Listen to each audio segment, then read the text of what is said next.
Halo Kidalers, balik lagi di channel Nobi Kidal. Di video kali ini aku nggak ikut main. Dan ini video udah agak lama sih, sewaktu Juan masih di Malang. Nah di video ini kita lihat apakah cowok ganteng ini Alex dan Stanley bisa ngalahin Juan dan Lydia. Kalau menurut kalian gimana? Coba tebak apakah mereka bisa melakukannya? Oke, di video kali ini aku ingin bahas mengenai tambah rajin kok tambah banyak error. Nah, itu kalian bisa ngamati nanti ya. Eh, Kayaknya yang lebih rajin antara Alex dan Stanley itu Stanley yang lebih rajin. Dan sama Juan malah tambah dikasih banyak bolanya ke arah Stanley juga gitu. Terus di sebelah sana kan ada Lydia sama Juan dan kebanyakan sama Alex sama Stanley ini lebih banyak nyerang itu ke Juan, soalnya ya mau main fair ya, sama sekalian mau belajar juga kalau kita itu dapat lawan yang mainnya bagus dan dia gendong, sebaiknya kalian itu nggak nyerang yang digendong atau nggak ngincer yang digendong, tapi lebih main fair aja, main ya mau nempatin yang biasanya di situ ya udah di situ aja. Dan itu yang memang gunanya kalau kita itu main yang satu main biasa, yang satu tim main gendongan, yaitu gunanya biar imbang gitu. Jadi kalau yang nggak seberapa bisa main, tapi sebenarnya Lydia udah bisa main sih. Cuman kalau dihitung sama skillnya mungkin masih lebih tinggi Juan jauh ya. Dan kalau settingannya itu kayak gitu, itu Juan protes soalnya aku rekam waktu dia itu luput untuk ngambil bola lob. Anyway, kalau memang sama yang maha kuasa, kalau memang di setting biasanya kan kalau kita main itu ada yang nentuin, oh kamu bola ini, terus kamu lawan ini sama ini, maksudnya itu biar imbang gitu. Tapi kalau kalian tuh nyerang yang nggak bisa main terus atau nyerang yang digendong terus, itu nantinya jadi gak imbang. Ya kan maunya itu kita sama-sama enak lah. Kalau di sini juga mau sama-sama belajar ya. Terus kalau aku lihat sih kebanyakan bola yang sebenarnya lebih enak dikasih ke tengah supaya Lydia ngambil, atau ke depan supaya Lydia juga ngambil. Tapi sama dua anak-anak ini dikasih banyak bola ke belakang malahan. Sama Juan malah di ini di puter-puter kalian. Kalau aku sih mending main random aja ya, seperti yang kalian biasa lakukan. Kalau aku lihat Stanley itu mainnya kan juga banyak ngelop-ngelop ya. Kalau Alex lebih ini sih, lebih berpengalaman. Ya maksudnya Stanley itu jarang datang di grup ini. Biasanya kalau aku main sama Alex itu biasanya kan mainnya eh, lebih random ya. Jadi Alex udah banyak ini sih, banyak kreativitas. Nah waktu dikasih ke Juan terus, maksudnya di lob-lob itu ke arahnya Juan, terus mungkin Lydia merasa kayak ini ya, sungkan. Aku mau bantuin, tapi waktu bantuinnya itu kurang pas. Ada bola-bola yang nggak seharusnya dia bantuin, malah diserobot, terus ini mati sendiri. Nah ini mungkin masukan aja ya. Kalau kalian memang niatnya mau bantuin itu harus punya rencana gitu. Nggak boleh kayak oh bolanya kalau lewat di deketku baru aku ambil. Tapi kalian harus punya rencana, bisa ngelihat situasi atau gerakannya lawan tuh, oh kayak gini nih biasanya sama lawannya itu dikasih lurus, atau dikasih silang, itu kalian harus tahu. Terus kalau udah tahu bisa langsung ini cegat. Walaupun sekarang misalkan Lydia posisinya di tengah ya, ke depan di tengah, terus ngelihat bola itu dikasih ke kiri kanannya lawan, ke kirinya Stanley atau mungkin ke Alex gitu. Itu Lydia udah harus bisa kalkulasi atau mengira-ngira, menebak. Ini kira-kira mau dikasih net atau di drive lurus gitu. Jadi kalau mau motong, jadi kalau mau nyerobot, kita itu udah punya ancang-ancang, oh bakalan dikasih lurus di kiriku. Berarti aku langsung kakinya itu siap-siap untuk mengarah ke kiri. Kalau ternyata nggak jadi ditempatin ke lob atau ke kanan, ya udah diam aja di tengah. Tapi kalau misalkan tebakannya bener, itu kan bolanya selagi traveling dari habis dipukul terus ke arahnya kita, itu kita harus ambil cepet-cepet gitu. Dan aku lihat Lydia itu kurangnya di situ. Sewaktu aku review lagi permainanku sama Lydia Boloan, aku lihat kalau misalkan aku udah di belakang, bolanya di lob sama lawan, aku jaga belakang untuk ngambil bola, itu dia nggak buruan untuk nempatin posisi yang di tengah gitu. Kan harusnya kalau aku udah mundur mau ngambil itu nyemes, sebelum nyemes pun harusnya Lydia udah ancang-ancang mau masuk di tengah, jaga di depan gitu. Tapi dia cenderung telat sih. Jadi kalau aku nurunin bola baru dia gerak. Itu ada mungkin sekitar setengah sampai 1 detik terlambat, itu besar pengaruhnya. Jadi kita kekurangan ini ya, kekurangan opsi nanti kalau pengembaliannya itu mungkin kalau telat cuman bisa di lob aja, dan itu pun juga tergantung skill kita juga. Aku lihat kebanyakan kan kalau Lydia dikasih di net, khususnya kalau ngenetnya itu udah kayak hairpin ya, jadi jatuhnya itu tajam banget deket sama net, kebanyakan mati dia. Ngangkatnya itu entah tekniknya salah atau mungkin gerakannya kurang luas timingnya ya, tapi kebanyakan mati, jadi harus lebih banyak latihan di situ. Nah kalau udah kayak gitu, kalau kita terlambat untuk antisipasi ngambil di depan, itu tambah sering mati. Coba kalau misalkan udah ketebak, oh sama lawan nih bakalan ditaruh di depan nih, aku harus kejar. Jadi enak gitu timingnya waktu ngambil, waktu dikasih ke net itu langsung udah maju dan ngambilnya jauh lebih tinggi. Itu punya risiko yang lebih kecil untuk bisa nyangkut. Nah kembali lagi ke topik yang awal, aku lihat kalau kita tambah rajin, itu kenapa kok ini ya, aku lihat Stanley terutama, kalau tambah rajin kok tambah matian, tambah error gitu.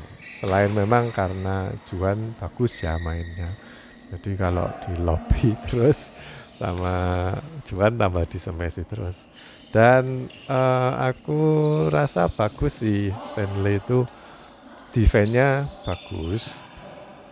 Walaupun ada beberapa yang bolong, misalkan dari 10 kali Juan nyemes, yang bolong mungkin 2 atau 3 ya dari Stanley. Kalau aku sih disemes sama Juan yang bolong banyak, sekitar 6 atau 5. Jadi defense-nya untuk anak-anak muda itu reaksinya pasti lebih cepat.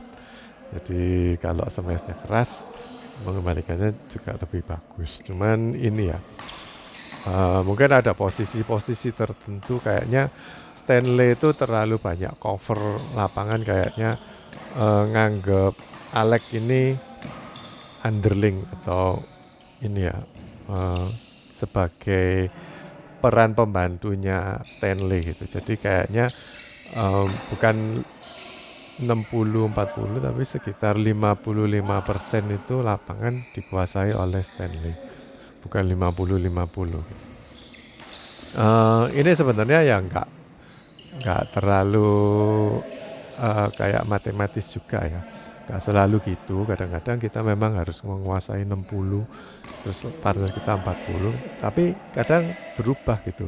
Kita yang 60, yang partner kita 40. Tapi ada kayak ininya, pergerakannya itu dinamis. Kadang aku cover lebih banyak, tapi aku kadang juga covernya lebih dikit.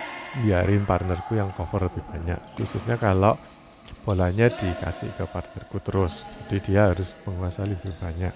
Gak apa-apa kayak gitu, gak perlu kita harus menguasai lebih banyak, kecuali yang gendongan ya. Kalau gendongan tuh harusnya memang yang satu lebih banyak terus daripada yang satunya. Kalau kita nggak gendongan kayak Alex sama Stanley ini kan nggak gendongan, harusnya lebih dinamis lah. Bolanya siapa yang ngambil itu harus let go, biarin teman kita yang ngambil kalau memang kita nggak bisa gitu. Terus ini waktu karena settingannya kayak gitu, jadi kepingin kayak menguasai lebih banyak, jadinya sewaktu ngangkat misalkan Stanley di kiri, itu waktu diangkat ke pojokan kanannya lawan, terus kan Juan nyemesnya itu lurus ke kolomnya double kiri kanan itu. Nah itu daerah kosong yang kita seringkali lupa jaga.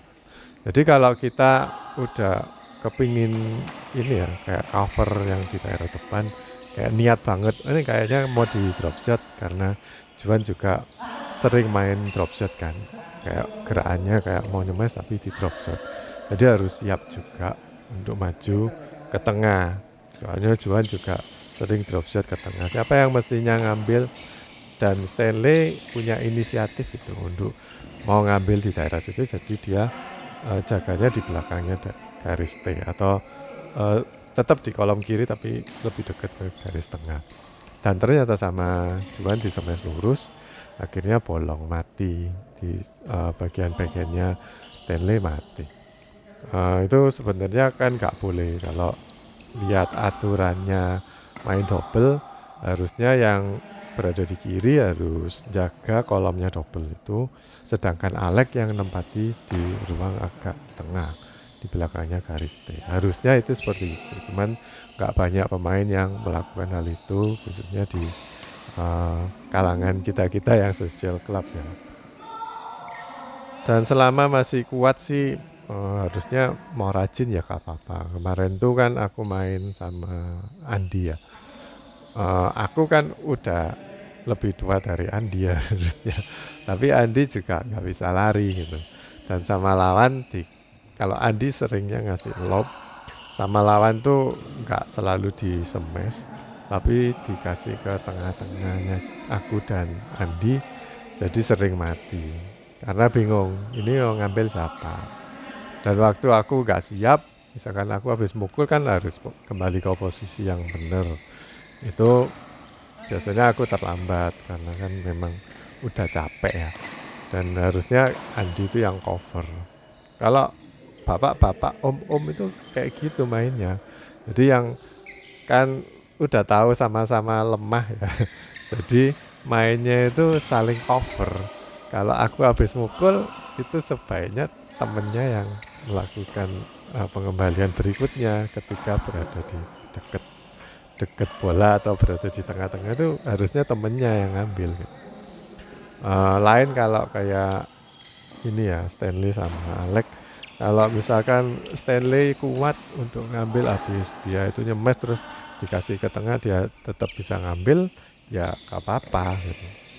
Di video yang sebelumnya waktu aku yang boloan sama Juan itu juga mengalami hal yang serupa, karena aku habis mukul lob kalau nggak salah, terus sama lawan tuh dikasih tengah-tengah di garis T situ. Aku mau ngambil, Juan juga udah gerak dan nggak ada yang ngambil. Pikirnya Juan aku yang mau ngambil, soalnya aku udah deket gitu. Tapi memang nggak bisa, soalnya ya harap maklum. Soalnya udah lebih tua dari Juan, jadi harusnya Juan yang lebih banyak cover gitu. bukan lebih banyak cover juga sih, maksudnya itu habis aku mukul, kalau ada kesempatan diambil sama partner ketika bolanya dekat atau berada di tengah-tengah, ya gilirannya partner, nggak selalu aku lagi yang ngambil. Aku memang bukan tipikal orang yang kayak nunggu bola berada di daerahku terus baru aku mukul ya. Lebih banyak ke jemput bola, kadang-kadang kalau pas niat partnerku diincar terus dia itu nyemes-nyemes, aku biasanya langsung inisiatif motong kalau bolanya itu berada di tengah. Jadi partnerku biasanya mau ngambil lagi, tapi aku potong. Aku potong itu nggak mukul di sebelahku, tapi motongnya ngambilnya itu di serong ke depan gitu. Jadi lebih ke jemput bola. Aku seringnya kayak gitu. Nah kalian mungkin ini ya nggak terbiasa kalau harus mukul itu untuk mengembalikan tuh harusnya kembali ke daerah kolomnya double kiri dan kanan ya. Karena main double biasanya kalau aku lihat teman-teman yang bukan atlet itu mengembalikannya di lapangan single terus gitu. Malah kadang ngocaknya itu cuman di tengah-tengah aja, jadi gampang itu buat mereka, buat lawan mereka gitu. Sementara itu kemarin aku kan waktu di training smash sama coachnya disuruh menyasar ke daerah pojokan kiri dan kanan di kolomnya double. Biasa aku udah tahu sih kalau harus nempatin ke situ. Cuman waktu di training aku sering terlambat untuk mundur. Ya memang yang training masih muda sih. Jadi aku kewalahan untuk cepat bisa ambil belakang dan itu membuatku timingnya berubah dan kesulitan untuk nempatin ke pojokan-pojokan lapangan. Kalau aku maksa malah out juga sih. Uh, Kalau main biasanya aku udah tahu. Oh, lawannya kayaknya mau ngelop, aku udah tungguin, udah rencana untuk gerak ke belakang mau nyemes, terus waktu nyemes kadang-kadang aku tempatin ke ini yang kolomnya double kiri dan kanan dan bisa nggak nggak selalu ke tengah gitu. Mungkin bisa jadi pembelajaran bahwa berbagi itu indah. Kemarin waktu aku kena COVID, terus kan udah seminggu lebih kayaknya, terus daftar ke grup badminton gitu. Terus ditanya teman-teman, kamu udah sembuh belum? Kok mau daftar? Loh, gak apa-apa kan, berbagi itu indah. Loh, tapi kan berbagi penyakit ya gak indah gitu. Dan di sini aku lihat banyak dari Alex dan Stanley terutama itu banyak bolongnya karena kerjasamanya itu kurang ya. Jadi ada bola-bola yang seharusnya kalau diambil pemain yang di kiri lebih enak, tapi yang pemain kanan maksa ambil, jadi terus nggak enak gitu. Kok tahu itu enakan yang kiri atau yang kanan tuh terlepas dari kamu kidal atau enggak ya. Kok tahu kamu itu lebih enakan ngambil di daerah situ atau enggak. Itu kadang-kadang ada yang kakinya udah siap, ada yang belum gitu. Dan jarak antara kaki sama bolanya itu juga nggak terlalu jauh. Itu biasanya yang ngambil lebih enak daripada yang misalkan habis mukul terus posisi kakinya serong, harus ngerubah dulu terus baru melakukan gerakan untuk ngambil. Nah itu lebih terlambat sih. Terus kadang-kadang kalau misalkan aku di depan ya, bukan bukan jaga di depan, maksudnya jaga di kiri terus mau ngambil bola di garis T, itu lebih enakan aku daripada partnerku yang pemain kanan berada di kanan ngambil bola di garis T gitu. Kayaknya lebih sulit buat mereka karena aku bisa nempatin ke lurus sama ke silang. Kadang-kadang begitu. Walaupun sama-sama pakai backhand ya. Tapi kita lihat lawannya juga sih. Posisinya di mana dan bolongnya atau kosongnya lapangan lawan itu yang di mana. Dan sebaiknya kita nempatin yang mana gitu. Jadi enakan mana? Misalkan bolanya itu ditaruh di tengah, aku di kiri ya. Temenku di kanan, dia pemain kanan, aku pemain kidal. Kalau aku mau dari kita misalkan mau nempatin ke daerah kiri, itu enakan aku ngambil yang pakai backhand ke arah kiri, itu lebih enak. Tapi kalau partnerku yang pakai kanan, dia ngambilnya kan juga pakai backhand. Tapi kan dia nggak dibalik, nggak disilang. Dia itu kan harus ngangkat lurus untuk bisa dapat ke kiriku atau ke kanannya lawan gitu, atau ke lurusanku. Itu biasanya kalau buangnya lurus lebih banyak error atau kemungkinan out juga banyak.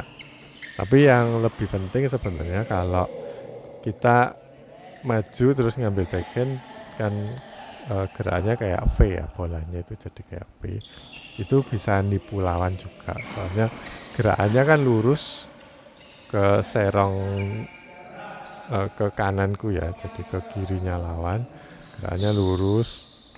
Tapi kan aku belokin ke bolanya ke kiri. Jadi gerakannya ke kanan tapi bolanya ke kiri. Nah itu bikin lawan itu bingung. Udah kayak mau ditungguin di kananku tapi kok bolanya ke kiri. Nah itu lawan nanti jadi telat. Ada bola-bola yang seperti itu yang kita harus biarin aku atau partner yang ngambil karena memang lebih enak sebenarnya. Nah ini mungkin kurang chemistry aja sih kalau Alex sama Stanley. Ada bola-bola yang mungkin Alex itu kepingin ditempatin ke daerah A, tapi sama Stanley ditempatin ke daerah B. Jadinya banyak situasi yang bolong juga karena nggak siap, udah di siap-siap di daerah sini kok dibuangnya ke sana kan. Itu mungkin kurang sering berpartneran gitu. Kadang-kadang aku juga ini kok merasa kayak gitu kalau partneran sama A itu beda sama partner yang B. Kalau A kok mainnya kayak gini, bola yang harusnya aku harapin untuk dibuang lurus malah dibuang silang. Terus jadinya banyak matinya kayak gitu. Ya memang ini ya preferensi orang beda-beda. Tapi kalau kita itu punya satu hati, walaupun nggak diomongin, oh ini lebih baik, lebih ya secara pengalaman lebih enak dibuang ke kiri atau ke daerah A. Itu kalau aku juga cocok, oh iya benar ini dibuang ke daerah A itu enak gitu. Jadi dalam hati nggak nyalain, aduh kok dibuang gini, kayak salah ini. Nah, dalam hati kan mikirnya kayak gitu. Terus lama-lama juga ini ya jadi malas gitu kayak main, aduh sama partner yang ini kok mainnya kayak gini ya. Terus aku malas gitu. Jadi nggak mau, ya tetap ngelanjutin sampai selesai, cuman nggak mau terlalu niat gitu. Soalnya mereka lebih banyak buang-buang bola daripada untuk ngasih pengembalian yang lebih smart. Terus satu lagi ya, secara mental, kalau kita itu misalkan kita diincer, terus kita tambah rajin, otomatis kalau kita itu nggak tenang, kita lebih banyak error. Ini udah terbukti sih secara ilmiah kalau kita itu pikiran itu mempengaruhi dari gerakan otot. Jadi kalau kita memang kayak gerusa-gerusu ya, ini habis ini aku kesini, aku terus gak apa-apa, aku yang melakukan semuanya, gak apa-apa. Tapi kita jadi kayak adrenalinnya itu tinggi banget, terus kita nggak bisa ngontrol, jadinya kayak pukulan-pukulan kita gerakannya jadi rusak gitu. Bola yang harusnya kita di training udah dengan power segini itu udah pas, arahnya juga udah pas, tapi waktu main dalam kondisi yang seperti itu pasti rusak. Jadi makanya kalau kita training, misalkan harus training sampai 100% berhasil. Kalau coachnya itu ngasih 10 bola, kamu disuruh ngedrop shot 10 kali, harus gak boleh mati, itu juga harus dapat nilai 10. Jadi kalau latihan targetnya 10, ya kamu harus bisa latihan 10. Soalnya nanti waktu bermain pasti ada kondisi-kondisi yang bikin kita itu nggak bisa dapat 10. Salah satunya karena mental. Nah, karena mental ini berpengaruh banyak sih.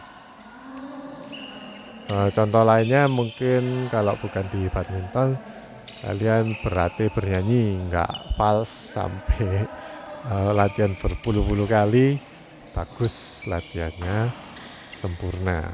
Tapi waktu kamu nyanyi, dilihatin orang banyak, terus kayak mic-nya mati, aduh, mati kan.